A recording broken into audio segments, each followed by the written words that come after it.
할렐루야. 오늘 하루도 주님의 은혜가 여러분의 삶 가운데 충만하시기를 간절히 기원합니다. 오늘부터 우리 믿음 여행 같이 6주 동안 떠나 보겠습니다.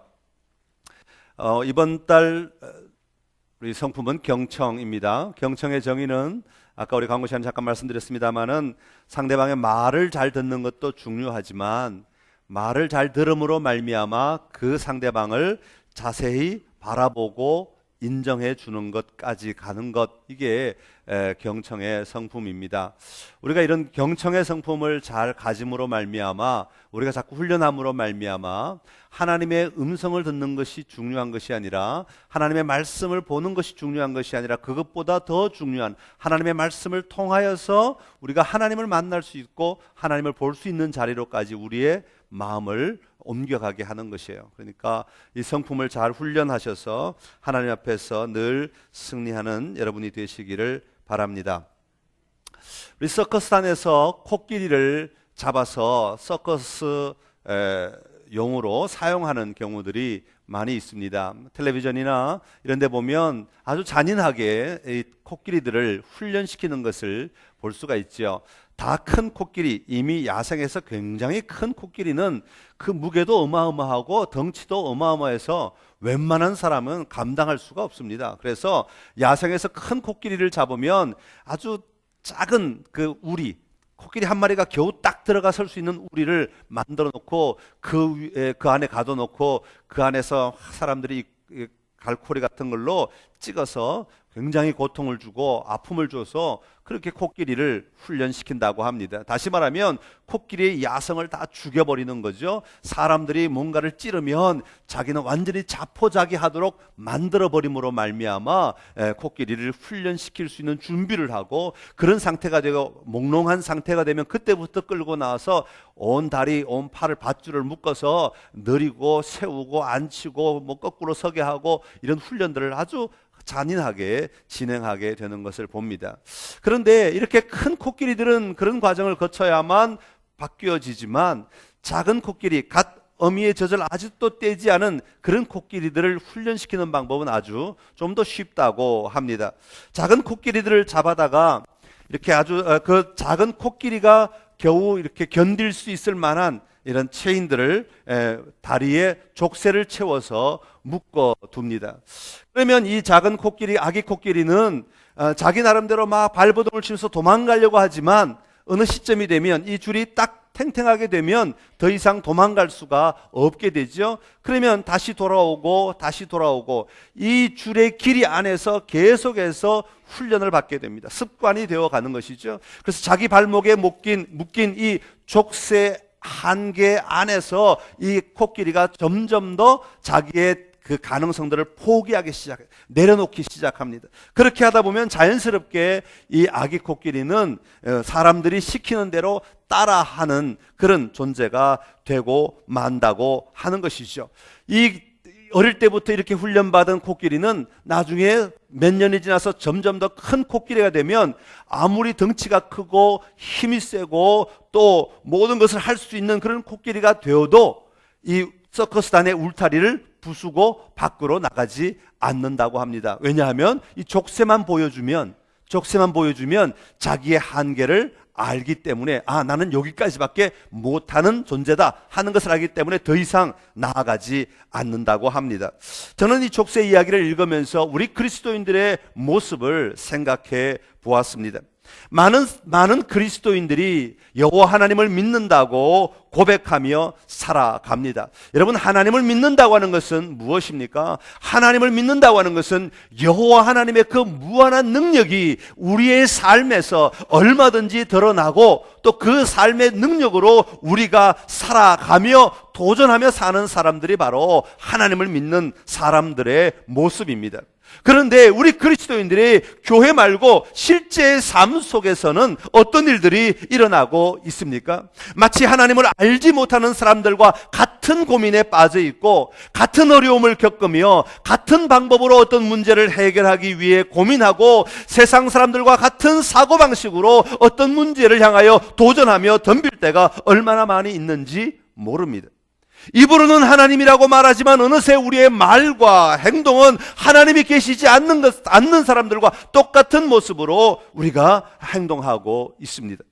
행위로는 예배를 드리지만 어느새 우리의 삶에는 하나님의 진정한 통치가 아니라 내가 배우고 경험한 삶의 모습대로, 내가 훈련받은 삶의 모습대로, 내가 살아왔던 삶의 습관대로만 살아가려고 할 때가 있다는 것입니다. 우리에게는 하늘의 엄청난 자유가 주어져 있음에도 불구하고 여전히 우리 속에 묶여있는 그 족쇄로 말미암아 우리를 묶고 있는 그 족쇄 안에서 벗어나지 못하고 있는 우리의 삶이 바로 오늘날 우리 그리스도인들의 삶이 아닌가 하는 것입니다. 창세기 마지막 부분은 요셉의 이야기로 마무리를 하고 있지요. 요셉으로 말미암아 그 모든 가족이 애굽으로 옮겨가게 되었습니다. 그리고 약 430년을 이 애굽 땅에서 보내게 됩니다. 여러분, 요셉의 가족이 처음 그곳에 갔을 때부터 약 10대, 11대가 지나간 사이에 많은 일들이 그 땅에 일어나게 되었습니다.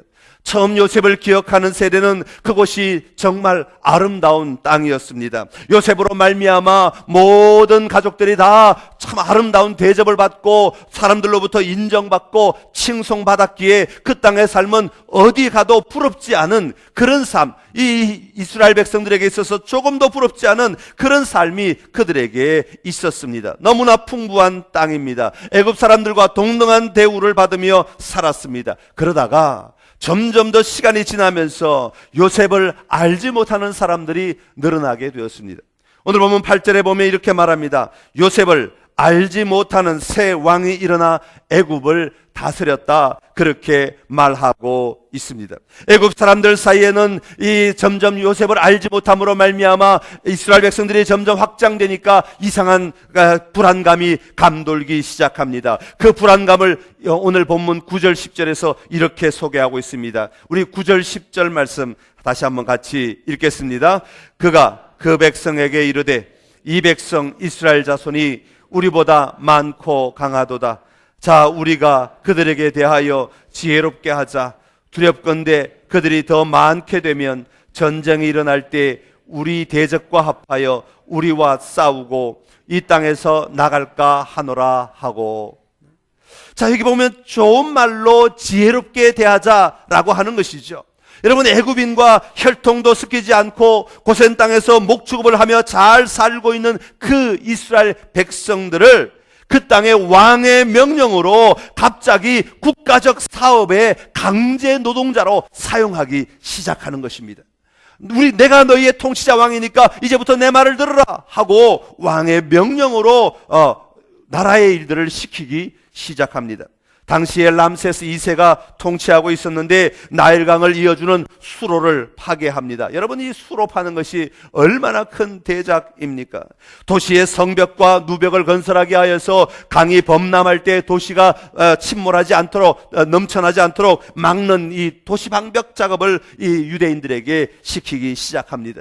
그리고 더 나아가서 사막 한가운데다가 피라미드를 세우게 합니다. 이집트에 가보신 분들은 아시겠지만 이 피라미드가 어마어마합니다. 돌 하나가 이 강대상보다 더 큽니다. 그 돌의 무게가 어마어마해서 감히 장정 수백 명이 달라붙어도 하나 움직일까 말까 하는 그런 돌이 수천 개, 수만 개를 쌓아야 겨우 피라미드 한 개를 완성할 수 있습니다. 그런데 그 돌이 사막에서 나는 돌이 아니라 100km, 200km 밖에서 돌이 나옵니다. 거기서 돌을 깎아가지고 그 돌을 사막을 100km 내지 200km 통과해서 옮겨와서 그 돌을 쌓아 놓는 것이 바로 피라미드입니다. 여러분, 이건 어마어마한 작업입니다. 엄청난 살인행위와 같은 것입니다. 이 모든 작업에 다 이 유대인들이 동원되기 시작하였던 것입니다. 그럼에도 불구하고 이 유대인들이 점점 더 늘어나자 이집트 정부는 점점 더 강한 강도로 노동을 시키기 시작하죠. 오늘 본문 14절에도 나옵니다. 어려운 노동으로 그들의 생활을 괴롭게 하였다. 그것이 뭐냐면 흙 이기기와 또 벽돌 굽기와 농사의 여러 가지 일이라, 그렇게 말합니다. 다시 말하면 자유롭게 살아가던 유대인들이 어느새 자기들도 알지 못하는 사이에 점점 나라의 일에 들어왔다가 점점 가정부로 하락하기 시작하면서 이제는 완전히 노예가 되어버리고 말았다라고 하는 것입니다. 여러분, 당시의 노예의 삶이란 것은 비참하기 짝이 없는 삶이었습니다. 신명기 4장 20절에 보면 그 노예의 상태를 이런 말로 표현하고 있습니다. 여호와께서 너희를 택하시고 너희를 쇠 풀무불 곧 애굽에서 인도하여 내사 자기 백성의 기업을 삼으신 것이 오늘과 같다, 그렇게 말합니다. 애굽의 상태를 뭐라고 표현합니까? 쇠 풀무불 곧 애굽이라 그렇게 말합니다. 여러분, 쇠 풀무불은 뭡니까? 여러분, 큰 용광로에다가 불을 어마어마하게 떼어가지고 이 쇠가 녹도록 하는 것이죠. 그 불은 정말 사람이 근처만 가도 타버릴 만큼 강렬한 불입니다. 어마어마한 고통, 어마어마한 억압, 어마어마한 저런 안타까움의 모습을 하나님은 쇠 풀무불과 같았다. 너희들 유대인들의 상태가 바로 쇠 풀무불과 같았다, 그렇게 표현하고 있습니다. 열왕기상 8장 51절에도 예레미야 11장 4절에도 하나님은 동일한 단어를 사용하시면서 너희가 쇠 풀무불과 같은 상태에 있었다라고 이야기하고 있습니다. 그러면서 그런 상태에 있는 너희를 내가 구해내었다, 내가 건져내었다, 하나님은 그렇게 말씀하고 있는 것이죠. 쇠풀무불과 같은 상태에 있는 그들을 너무나 마음 아파하시고 너무나 안타까워하시며 그들을 건져내기로 작정하시고 모세를 통하여 광야로 그들을 인도하여 낸 것입니다. 그러기에 그들이 광야에 나온 그들의 삶의 방향과 목적은 아주 분명한 것이었습니다. 그 쇠풀물 같은 고통으로부터 자유하게 해주는 것이죠. 다시 말하면 바로의 억압, 바로의 노예가 아니라 이제는 자유한 자로 살아가도록, 그냥 내버려진 자유한 자가 아니라 바로의 통치가 아니라 이제는 하나님이 통치하심으로 말미암아 하나님이 주시는 자유와 기쁨으로 살아가도록 만드시기 위해 그들을 광야로 인도하여 주셨다고 말하고 있는 것입니다. 더 이상 바로의 말에 숨죽이며 살아갈 필요가 없이 하나님의 말씀 안에 하나님의 나라를 누리며 살아가는 하나님의 백성으로 부르신 것입니다. 물론 하나님이 함께 하신다고 광야가 갑자기 옥토가 되는 것은 아닐 것입니다. 광야의 삶은 순탄하지 않습니다. 그럼에도 불구하고 중요한 것은 하나님이 언제나 그들과 함께 하신다는 것입니다. 하나님이 그들의 삶을 주관하신다는 것이죠. 그래서 하나님이 뭘 보여주셨습니까? 홍해를 갈라지게 하시고 불기둥과 구름기둥을 보여주시고 사막에서 물을 내어주시고 만나와 메추라기를 주시면서 하나님께서 계속해서 보여주신 것은 무엇입니까? 목마르지? 자, 여기 물 있다, 물 마시라. 그 물이 목적이 아닌 것이죠. 너희가 배고프지? 만나가 여기 있다, 만나를 먹어라. 그 만나가 끝이 아니라고 하는 것입니다. 내가 너희와 함께하고 있다, 내가 언제나 어디서나 너희를 돌보고 있다. 하나님은 이것 보여주기 위한 것 아니겠습니까? 하나님은 그것 말씀하고 계신 것입니다.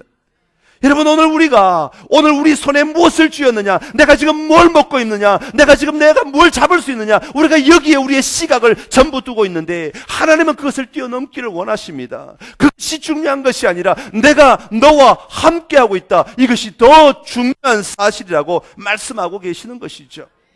사랑하는 성도 여러분, 지금 여러분은 어디에 서 계십니까? 어디에 머물러 계십니까? 아직도 애굽에 머물러 계십니까? 아니면 광야의 길로 들어오셨습니까? 바라기는 오늘 여기 오신 모든 분들이 하나님과 함께 동행하는 이 광야의 여정에 걸음을 내디딘 믿음의 사람들 되시기를 간절히 기원합니다.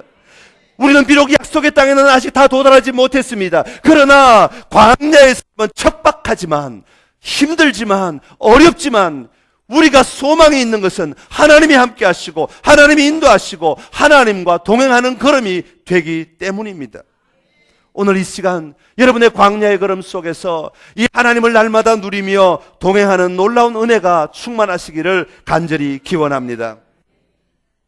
로마서 5장 12절에 보면 이렇게 말합니다. 그러므로 한 사람으로 말미암아 죄가 세상에 들어오고 죄로 말미암아 사망이 들어왔나니 이와 같이 모든 사람이 죄를 지었으므로 사망이 모든 사람에게 이르렀느니라. 한 사람이 죄를 지음으로 말미암아 우리에게 들어오게 된 것은 사망이 들어오게 되었다. 그리고 사망이 우리를 지배함으로 말미암아 모든 사람이 사망 안에 머물러 살아갈 수밖에 없게 되었다. 다시 말하면 사망의 통치를 받으며 살아갈 수밖에 없게 되었다는 것입니다. 여러분, 사망이 통치할 때는 모든 삶의 결과는 언제나 사망으로 향할 수밖에 없습니다. 사망이 다스리고 있는 한은 우리에게는 언제나 결과는 사망일 수밖에 없다고 하는 것을 말하고 있습니다. 그렇게 사망 아래, 절망 아래 살아가고 있는 우리들의 삶이 마치 하나님이 보시기에는 쇠 풀무불 안에 살아가고 있는 삶과 같으셔서 너무나 안타까우셔서 예수 그리스도를 이 땅에 보내주셨습니다. 그래서 로마서 5장 18절 19절에 이렇게 말합니다. 우리 함께 같이 읽겠습니다. 그런즉 한 범죄로 많은 사람이 정죄에 이른 것 같이 한 의로운 행위로 말미암아 많은 사람이 의롭다 하심을 받아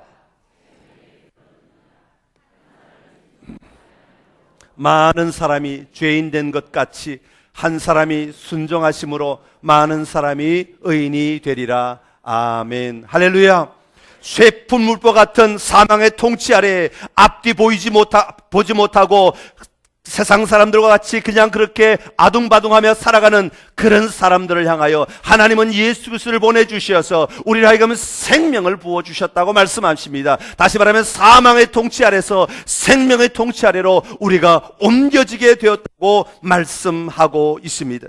그러기에 우리는 우리의 삶에서 예수 그리스도로 말미암아 생명을 얻은 자로 드러내며 확신하며 날마다 살아가는 자들이 되어야 하는 것입니다. 그러나 오늘 우리가 그렇게 살지 못할 때가 얼마나 많이 있습니까? 하나님의 사람들은 하나님을 경험하며 살아야 합니다. 하나님을 누려야 합니다. 그렇지만 오늘 우리의 삶에서 매 순간순간 하나님을 충만하게 누리지 못하고 살아갈 때가 얼마나 많이 있습니까? 여러분, 왜 그렇습니까? 왜 우리가 하나님을 그렇게 누리지 못합니까? 그 이유는 하나님이 우리에게 모든 것을 안 주시기 때문이 아니라 우리가 안 받고 우리가 안 보고 우리가 사용하지 않고 있지나 않은가 하는 것입니다.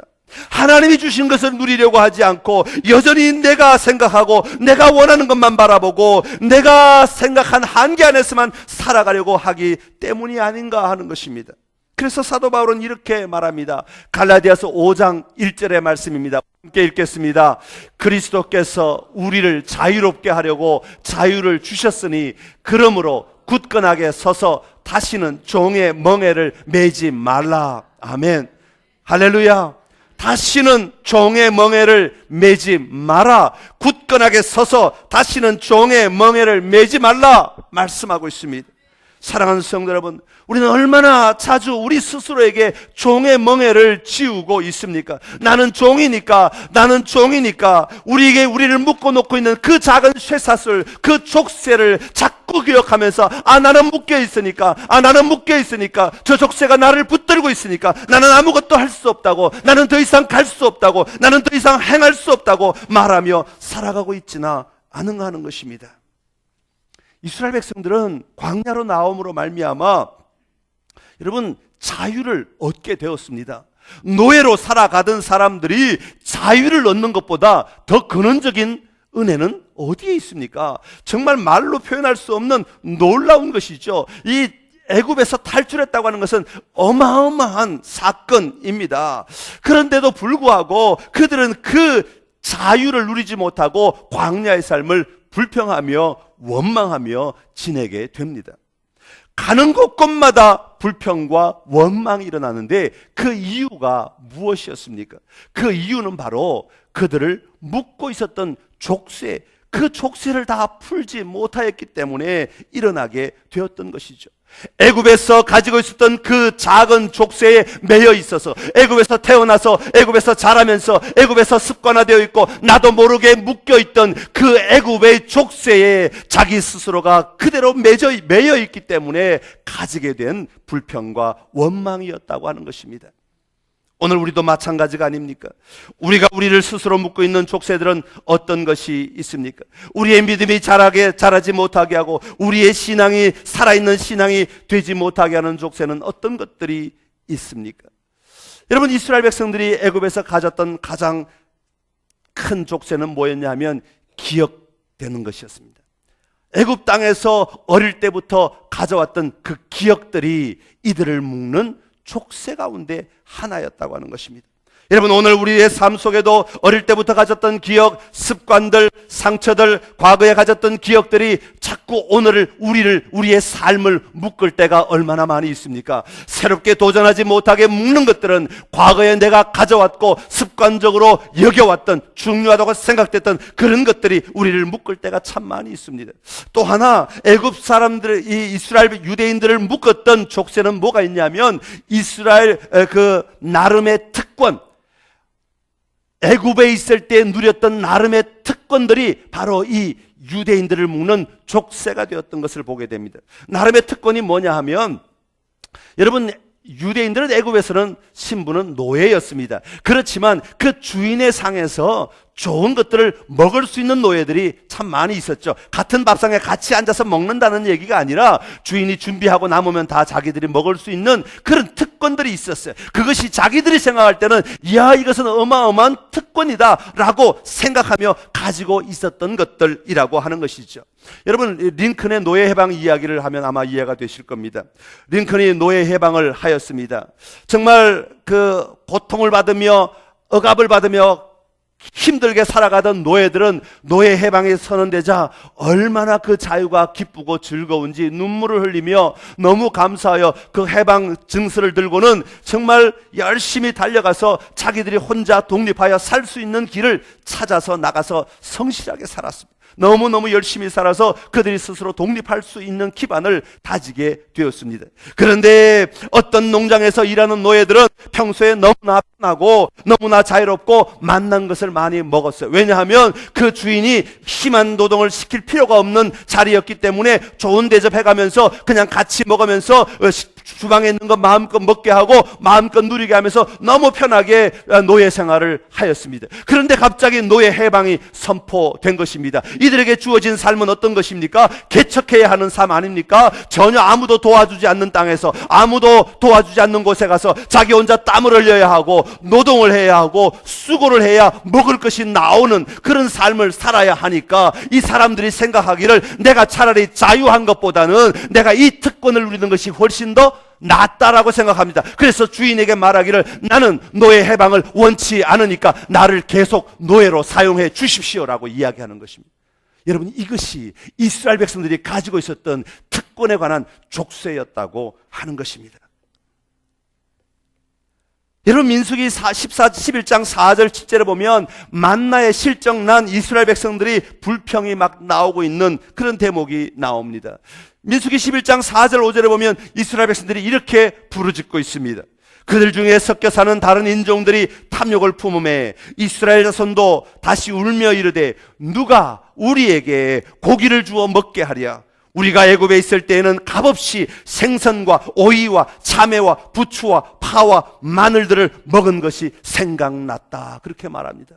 여러분, 여기 다른 인종이라고 하는 것은 다른 부족들도 같이 껴서 출애굽했을 수도 있지만 일반적으로 불평불만을 많이 하는 그런 사람들을 가리켜 이야기합니다. 불평불만이 원래 많은 사람들은 조금만 부족해도 조금만 힘들어도 불평불만을 막 털어놓습니다. 그런데 그 불평불만이 다른 사람 옆에 있던 사람들이 견딜만 함에도 불구하고 그 소리를 듣자마자 자기들도 같이 기울어져 가는, 이것은 뭘 얘기해요? 마음이 이미 약해져 있다는 것이죠. 마음이 이미 가난해져 있다는 것이죠. 마음이 이미 피폐해져 있다는 그런 의미입니다. 옆에서 부르짖으니까 같이 울면서 말할 때 누가 우리에게 고기를 줄까? 여러분, 1년 전에 이 사건이 있기 전에, 이 말이 있기 전에 1년 전에 하나님은 메추라를 통해 엄청난 고기를 먹게 했습니다. 고기를 마치 한 번도 먹어본 적 없는 사람들처럼 울부짖고 있습니다. 그러면서 말하기를 뭐라고 말하는 거니까 우리가 애굽에 있을 때에는 값없이 생선과 오이와 참외와 부추와 파와 마늘들을 먹었다, 그렇게 말합니다. 예, 값없이 먹은 것 맞습니다. 누가 노예한테 돈 받고 그 음식 줬겠습니까? 값없이 먹었지만 그것이 진짜 값없이 먹은 것인가 하는 것입니다. 노동의 대가, 그 파와 마늘, 그들의 땀 흘리고 그들의 그냥 그 모든 수고와 모든 에너지를 다 쏟아서 수고한 결과가 뭘 먹었다는 거예요? 야채를 먹었다는 것입니다. 고작 야채를 먹었다는 것입니다. 그런데 그 향기가, 그 냄새가 너무 강하여 아직도 머리에 기억되고 있는 것이죠. 그들에게 여전히 족쇄로 차지하고 있는 것입니다. 이것이 바로 그들을 묶고 있는 불평하게 된, 원망하게 된 원인이었던 것입니다. 자, 그런 이스라엘 백성들을 향하여 하나님의 대응 방법은 무엇이었습니까? 그들이 파도 먹고 싶고 양파도 먹고 싶고 마늘도 먹고 싶고 뭐도 먹고 싶고 뭐도 먹고 싶으니까 하나님은 그것들을 다 공급해 주셨습니까? 아닙니다. 하나님은 그것들을 공급하지 않았습니다. 다양한 것을 요구하는 그 사람들에게 하나님은 오직 한 가지만 주셨습니다. 그것은 바로 만나였습니다. 우리가 하나님께 모든 것을 다 요구할 때 하나님 우리에게 다 그것들에 대해서 일일이 응답하시는 것이 아니라 하나님은 하나님의 방법으로 한 가지에 집중하게 하십니다. 그걸로 충분하다고 말씀하시면서 그것을 주십니다. 그러면서 신명기 8장 3절에 보면 하나님께서 왜 그렇게 하셨는지 그 이유를 이렇게 설명하고 있습니다. 너를 낮추시며 너를 줄이게 하시며 또 너도 알지 못하며 내 조상들도 알지 못하던 만나를 내게 먹이신 것은 사람이 떡으로만 사는 것이 아니요 여호와 입에서 나오는 모든 말씀으로 사는 줄을 내가 알게 하려 하심이니라. 다시 말하면 우리가 원하는 것, 우리가 바라는 것, 우리가 기억하는 것만으로 우리가 이 땅을 살아갈 수 있는 것이 아니라 우리는 오직 하나님의 말씀, 하나님을 바라보며 하나님의 인도하심을 받으며 사는 자가 되어야 우리의 진정한 삶의 길이 열려진다고 하는 것을 말씀하고 있습니다. 하나님의 자녀들은 여호와의 말씀으로 살아야 됩니다. 그 말은 꼭 성경을 읽으면서 그 성경을 읽기만 하면서 살아야 되느냐, 외우면서 살아야 되느냐, 그런 얘기가 아니라 하나님의 말씀이 하나님의 원리가 오늘 내 삶에 적용되는 삶을 살아야 한다는 것이죠. 하나님의 말씀이 오늘 내 삶 속에 적용이 되어서 그 말씀의 원리대로 하나님의 방법대로 살아가도록 하나님은 우리에게 요구하고 있는 것입니다. 그것에 집중하도록 하기 위해서 만나만, 그 입을 단순하게 만드는 만나만 내려주신 것이죠. 다니엘서 1장 8절에 보면 다니엘이 포로로 잡혀가서 왕의 진미를 먹게 할 때 이렇게 이야기합니다. 다니엘은 뜻을 정하여 왕의 음식과 그가 마시는 포도주로 자기를 더럽히지 아니하리라 하고 자기를 더럽히지 아니하도록 환관장에게 구했다. 여러분, 자기를 더럽히지 아니한다. 다니엘의 그 왕의 진미를 먹으면 자기 몸에 막 두드러기가 나고 몸이 막 시커멓게 변하고 색깔이 바뀌면서 더러워집니까? 그런 이야기가 아닙니다. 여러분, 다니엘은 그 왕의 진미를 먹음으로 말미암아 자기의 마음을 빼앗기고 자기의 중심을 빼앗기고 자기의 생각을 빼앗기는 것을 막기 위하여 나는 그건 먹지 아니하고 오직 여호와 하나님 앞에 바로 서서 살아가겠습니다 라고 하는 고백을 하고 있는 것입니다. 내 삶의 중심에 여호와 하나님을 떠나지 않도록 자신을 훈련하고 자신을 내어드리며 그 삶 속에 온전히 서 있기를 원하였던 것입니다. 예수님은 요한복음 6장 35절에서 이렇게 말합니다. 예수께서 이르시되 나는 생명의 떡이니 내게 오는 자는 결코 줄이지 아니할 터이요 나를 믿는 자는 영원히 목마르지 아니하리라. 아멘. 할렐루야. 여러분, 이 하나님의 말씀을 믿으시기 바랍니다. 여러분, 우리가 주님 앞에 나아갈 때 왜 그것밖에 안 줍니까? 그것만 먹어야 우리가 살 수 있다고 오히려 말씀하고 계시는 것입니다. 왜 만나밖에 주지 않습니까? 왜 다양한 음식 주지 않습니까? 왜 만난 것 주지 않습니까? 하나님은 오히려 그것이 너희를 살리는 길이다. 나를 믿으라고 말씀하시는 것입니다. 예수님께 나아갈 때 예수님은 결코 줄이지 않게 하시며 목마르지 않게 하신다고 분명히 말씀하십니다. 사랑하는 성도 여러분, 오늘 우리가 이 땅을 살아가면서 우리가 불평하는 이유가 뭡니까? 원망하고 있는 이유가 무엇입니까? 아직도 우리를 묶고 있는 족쇄 때문은 아닙니까? 족쇄를 풀어야 합니다. 족쇄를 풀 때 우리는 하나님의 나라를 더 풍성하게 누릴 수 있습니다. 예수님을 만난 사람들은 과감하게 자신의 족쇄를 끊어버린 것을 볼 수가 있습니다. 삭개오도 자기 족쇄였던 돈을 통하여, 돈이 궁극적인 목적은 아니죠. 삭개오가 돈을 그렇게 아둥바둥 모은 이유가 뭡니까? 다른 사람을 속이면서 자기가 그 돈을 축적한 이유가 뭐겠습니까? 그것으로 말미암아 자신의 권력을 얻고 싶은 것 아니겠습니까? 그 부를 통하여 자기가 세상을 지배하고 싶은 그 마음이 있었기 때문이 아니겠습니까? 그럼에도 불구하고 그는 과감하게 그 돈을 다른 사람에게 나누어 줌으로 족쇄를 끊음으로 말미암아 예수님이 기뻐하시는 사람으로 설 수 있게 되었던 것이죠. 베드로와 야고보와 요한, 안드레 같은 예수님의 제자들, 예수님께서 그들을 부르실 때 곧 그물을 버려두고 예수를 따랐다, 그렇게 말하고 있습니다. 여러분, 그물 그 자체가 뭐가 그렇게 중요하겠습니까? 그물 들고 예수님 따라다니면 뭐 안 되겠습니까? 그럴 이유 하나도 없습니다. 그러나 그물이 상징하는 것은 무엇입니까?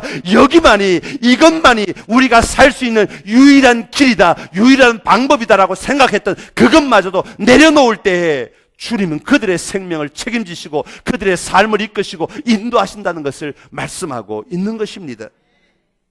사랑하는 성도 여러분, 오늘 우리 예수님을 믿는다는 것은 예수님이 주시는 자유와 기쁨을 맛보는 삶이 되어야 합니다. 그러나 족쇄가 풀려 있지 않으면 우리가 하나님을 누릴 수가 없습니다. 왜냐하면 우리의 모든 인식이 그 족쇄에 묶여 있기 때문입니다. 우리의 모든 시각이 이 족쇄가 되어버리고 맙니다. 족쇄를 통하여 우리가 어떤 사물을 보기에 족쇄가 안경이 되어버리고, 족쇄가 바로 우리의 가치 기준이 되어버리고 만 것입니다. 많은 성도들이 입으로는, 그리고 머리로는 하나님을 누린다고 생각하고 말을 합니다. 그러나 그 삶 속에서는 그 족쇄 때문에 나약하고 아무것도 할 수 없는 그런 삶을 살아가는 사람들이 얼마나 많이 있습니까? 사랑하는 성도 여러분, 오늘 우리를 묶고 있는 이 족쇄는 결코 엄청난 것이 아닙니다. 아기 코끼리를 묶을 수 있었던 정도의 작은 족쇄입니다. 그런데도 마치 우리는 큰 코끼리를 묶어두고 있는 족쇄에 묶인 사람들처럼 행동하고 있지나 않으십니까? 오늘 이 시간 우리는 하나님의 통치가 임하는 광야의 길을 걷고 있는 믿음의 사람들입니다. 매일의 삶 속에서 이 족쇄를 떨쳐내고 하나님을 바라보시며 하나님을 신뢰하시며 여러분의 걸음을 옮겨놓는 놀라운 은혜가 임하시기를 간절히 기원합니다. 과거의 기억들의 족쇄들을 끊어버리십시오. 과거의 특권들의 족쇄들을 끊어버리십시오. 그것들을 버릴 때 하늘에 더 아름답고 풍성한 것으로 여러분은 누리게 될 것입니다. 이 놀라운 은혜의 자리에 우리 모두가 동참하는 은혜가 있기를 간절히 기원합니다. 기도하겠습니다. 생명의 주인이신 우리 하나님 아버지, 애굽의 그 새 풀무불 같은 상태에서 우리를 건져내셔서 자유가 있는 광야로 우리를 인도하여 주셨지만, 광야에서 여전히 우리는 과거의 기억 때문에, 과거에 누렸던 특권들 때문에 불평하며 원망하며 아직도 부족하다고, 아직도 모자라다고, 아직도 나에는 이것이 없고 저것이 없다고 하나님께 부르짖으며 살아갈 때가 얼마나 많이 있었습니까? 하나님, 이 시간 만나를 우리에게 내려주신 그 하나님을 바라보며 그 양식으로 만족하며 하나님을 누리는 저희들 되게 하여 주시옵소서. 하나님 앞에 나아갈 때 하나님이 우리를 굶기지 아니하시며 목마르지 않게 하시며 우리에게 영원한 생명으로 누리게 하시는 하나님이신 줄로 믿습니다. 그 하나님 바라보며 오늘 우리의 삶을 도전하게 하여 주시옵소서.